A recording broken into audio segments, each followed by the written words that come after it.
మనం ఇప్పుడు ఇక్కడ ఇచ్చిన మిశ్రమ భిన్నముల కూడిక వచ్చిన సమాధానము సూక్ష్మీకరణ చేశాక మిశ్రమ సంఖ్యగా వ్రాయాలి. ఇక్కడ మనకి రెండు మిశ్రమ సంఖ్యలు ఉన్నాయి, పూర్ణ సంఖ్య భాగము మరియు భిన్నము. వీటి రెండిటిని మనం కూడాలి.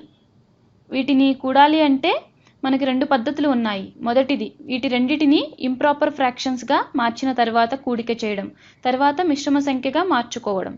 లేకపోతే ఈ రెండింటిని గమనిస్తే 17 మరియు 2/9 అనగా 17 + 2/9 అని అర్థము. అదే విధముగా 5 మరియు 1/9 అనగా 5 + 1/9కి సమానము. అంటే 17 2/9 ప్లస్ 5 1/9ని మనం 17 + 2/9 ప్లస్ 5 + 1/9గా వ్రాయవచ్చు. అవునా? ఇవి రెండు పూర్తిగా ఒకే అర్థం వస్తాయి కదా.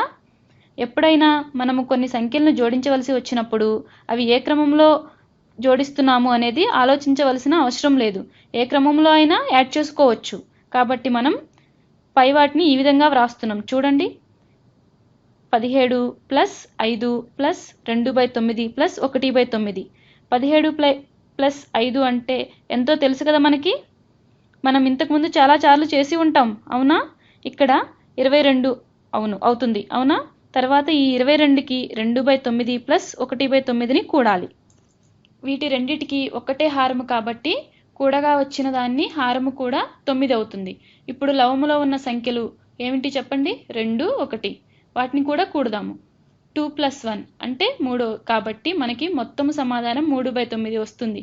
అంటే మొత్తము సమాధానము 22 + 3/9. దీన్ని మనం ఇంకా సులభతరం చేయవచ్చును. లవము మరియు హారము రెండు 3తో భాగించబడతాయి కాబట్టి మనం లవమును 3తో భాగిస్తే 1 వస్తుంది. హారమును 3తో భాగిస్తే 3 వస్తుంది. ఇప్పుడు 22 + 1/3 ఇది 22. నీలిరంగులో వ్రాద్దాము. ఇప్పుడు 22 + 1/3 దేంతో సమానం అవుతుంది? ఎలా రాయవచ్చు చెప్పండి? 22 1/3తో సమానం. అవునా?